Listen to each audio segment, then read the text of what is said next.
నమస్కారం సార్. నమస్తే అండి. సార్ ఇప్పుడు మనం చూసుకుంటే సమ్మర్‌లో ఎక్కువగా కిడ్నీ ప్రాబ్లమ్స్ వస్తున్నాయి. అవును. అసలు కిడ్నీ ప్రాబ్లమ్స్ ఎందుకొస్తాయి? రాకుండా ఉండాలంటే ఎలాంటి జాగ్రత్తలు తీసుకోవాలంటారు సార్? అవును.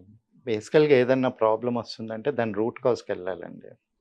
ఇంతకుముందు మనకి కిడ్నీ ప్రాబ్లమ్స్ అంటే ఎక్కడో ఆహ్, అంటే ఫ్లోరైడ్ ఉన్న ఏరియాస్‌లోనో, వాటర్ పొల్యూషన్ ఉన్న ఏరియాస్‌లోనో ఎక్కువుండేది కిడ్నీ ప్రాబ్లమ్స్. జనరల్‌గా త్రూ ఔట్ సిటీస్‌లోని అక్కడ పల్లెటూరులోని ఎక్కడ కనిపిచ్చేది గాదు. సో, బేసికల్‌గా అక్కడేంటంటే కిడ్నీస్ మనకి ఫిల్టరింగ్ మెకానిజం. అవును సార్. కిడ్నీలోనే ఏముంటాయి నెఫ్రాన్స్ అనే సెల్స్ ఉంటాయి. ఓకే. వాటిలోంచి బ్లడ్, లింఫ్ పంప్ అయితే, హ్మ్. ఆ లింఫ్‌లోనున్న టాక్సిక్ మాలిక్యూల్స్ ఏవైతే ఉన్నాయో, హెవీ మాలిక్యూల్స్ ఒక హ్మ్. బయో మెంబ్రేన్‌లోంచి పాస్ అయ్యి, హ్మ్. మనకి యూరిన్‌లోకెళ్తాయి. హ్మ్. అక్కడి నుంచి మనం అది ఎక్స్‌క్రీట్ చేస్తాం. హ్మ్. బట్ అది జరగకుండా హ్మ్. ఏ నర్వ్ సెల్ అది కిడ్నీ సెల్స్ ఎప్పుడైతే డ్యామేజ్ అవుతాయో నెఫ్రాన్స్, హ్మ్. అప్పుడు మనకి కిడ్నీ ప్రాబ్లమ్స్ వస్తాయి. క్రానిక్ కిడ్నీ డిసీజ్ అది ఇదని. హ్మ్.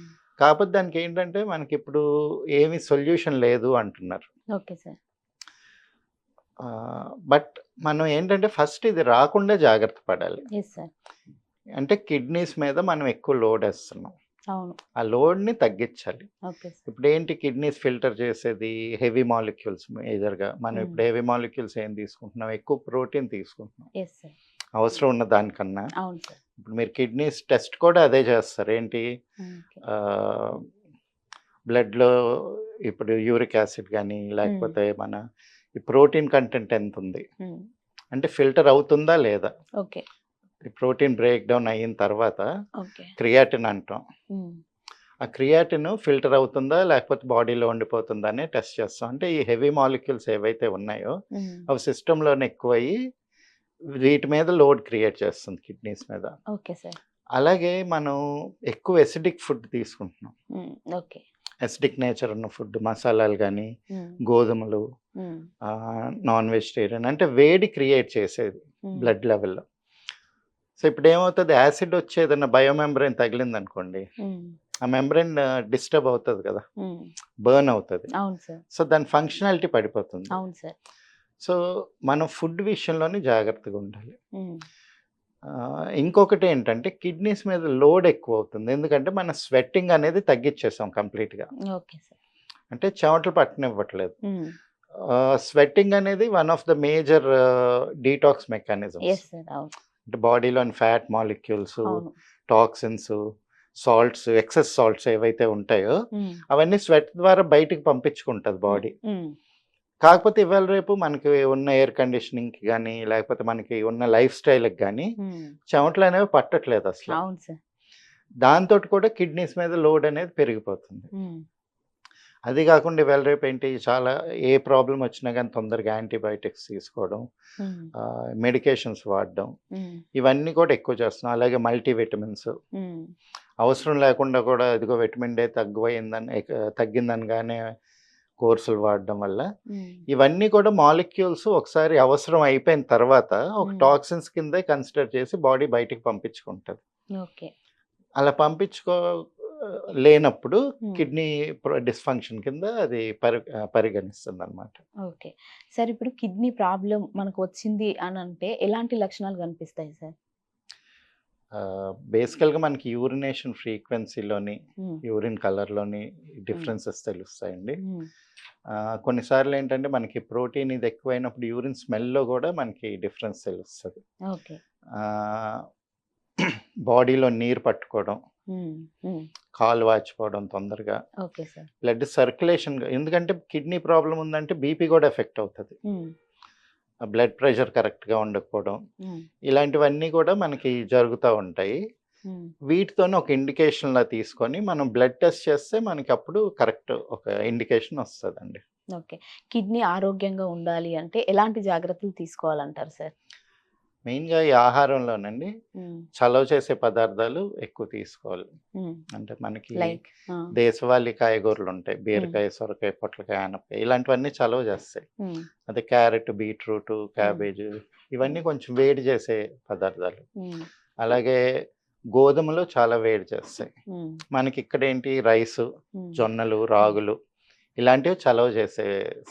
అవును సార్. ఎక్కువ పెరుగు, మజ్జిగ తీసుకోవాలండి. ఉమ్, బార్లీ వాటర్ తాగాలి. ఉమ్, అండ్ మెయిన్ ఏంటంటే బాడీకి చెమటలు పట్టేదాకా ఎక్సర్సైజ్ ఉండాలి. Okay sir. ఈవెన్ మనం హెవీ మాలిక్యూల్స్, ప్రోటీన్స్ తీసుకున్నా సరే um, most of the detoxification should happen through skin. Um, ఆ సగం లోడ్ స్కిన్‌లోంచి వెళ్ళిపోయిందనుకోండి, ఉమ్, అప్పుడు కిడ్నీస్ మీద లోడ్ తగ్గుతదనమాట. ఉమ్. Okay sir. ఇప్పుడు కిడ్నీ ప్రాబ్లం ఉన్నప్పుడు కిడ్నీలో స్టోన్స్ వస్తుంటాయి. అవునండి. ఆ స్టోన్స్ ఎలా అట్లా అవుతది సార్? అంటే స్టోన్ లాగా మారడానికి అంటే అది కిడ్నీ మీద ఎఫెక్ట్ పడే అవకాశం ఉంటుందా? అంటే మనం ఇదేంటంటే సెడిమెంటేషన్ ప్రిన్సిపల్ అంటామండి. హ్మ్. ఇప్పుడు నీళ్ళు అలా ప్లెయిన్‌గా పారుతున్నాయనుకోండి, హ్మ్. ఫ్లో అవుతది. మీకెక్కడ ఏమి డిస్టర్బెన్స్ ఉండదు. హ్మ్. అదే ఎక్కడైనా ఒక రాయేశారనుకోండి అవును. మధ్యలోని, అవును సార్. మెల్లిగా దాని చుట్టూతా చెత్త చేరుకొని, దాని ఓకే. మీద నాచ్ ఫార్మ్ అయ్యి హ్మ్. హ్మ్. అలా జరుగుతది. హ్మ్. ఎప్పుడైతే కిడ్నీస్ మనకి అది ఫిల్టర్ అవ్వకుండా హ్మ్. ఎక్కడో ఒక చిన్న సబ్‌స్ట్రేట్ లాగా ఫార్మ్ అయిందనుకోండి, హ్మ్. ఇప్పుడేవో ఆహ్, అప్పుడు ఏంటి బాడీలో ఉన్న సాల్ట్స్ గానీ, హ్మ్. ఈ హెవీ మాలిక్యూల్స్ అన్నీ గూడా అక్కడికెళ్ళి సెటిల్ అవ్వడం మొదలుపెడుతుంటాయి. ఓకే. మెయిన్‌గా ఏంటంటే కిడ్నీ స్టోన్స్‌కి మనం డైట్ అనే చెప్పుకోవాలి. హ్మ్. ఇప్పుడు ఎక్కువ ఏంటి మినరల్ కంటెంట్ ఉన్న ఫుడ్ అంటే హ్మ్. ఆకుకూరలు, హ్మ్. క్యాబేజీ, హ్మ్. కాలీఫ్లవర్, హ్మ్. బీట్రూట్, హ్మ్. క్యారెట్ హ్మ్. ఇలాంటివి తిన్నప్పుడు కిడ్నీ స్టోన్స్ వచ్చే ఛాన్సెస్ ఎక్కువుంటాయండి. ఓకే.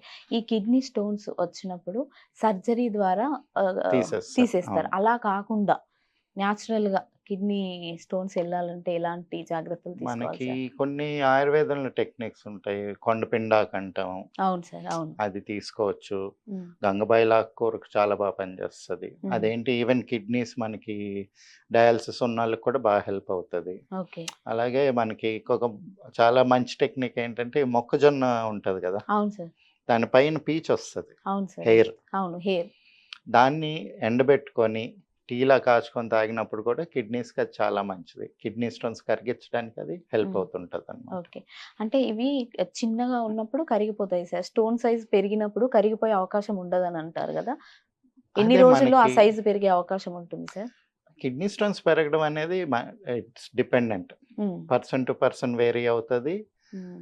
అండ్ మనం తినే డైట్‌ని బట్టి, మనం చేసే ఎక్సర్‌సైజ్‌ని బట్టి, హ్మ్. దీన్ని బట్టి వేరీ అవుతది. హ్మ్.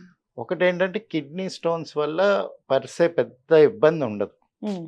హ్మ్. ఏంటి కొంచెం ఒక భాగం వరకు ఫంక్షనాలిటీ పడిపోతది గానీ, హ్మ్. హ్మ్. పెయిన్ ఒస్తా ఉంటది. Stabbing pain. ఓకే. ఎప్పుడైతే మీకు అది పెద్ద ఇబ్బంది కలిగించనంత వరకు పర్వాలేదు. హ్మ్. అవును సార్. సర్జరీ అనేది అవసరం లేదు. హ్మ్. ఎప్పుడైతే ఇబ్బంది కలుగుతా ఒక స్టాబింగ్ పెయినొచ్చి, నొప్పులొచ్చి హ్మ్. అలాంటివి జరిగినప్పుడు మీరు సర్జరీ ఆప్షన్ చూసుకోవచ్చు. హ్మ్. బట్ మోస్ట్‌లీ ఏంటంటే నేచురల్‌గానే తగ్గించుకోవడానికి ట్రై చేస్తే బెటర్ ఎప్పుడైనా గాని. Okay sir. మంచి ఇన్ఫర్మేషన్ ఇచ్చారు. Thank you so much sir. Thank you. ఆ!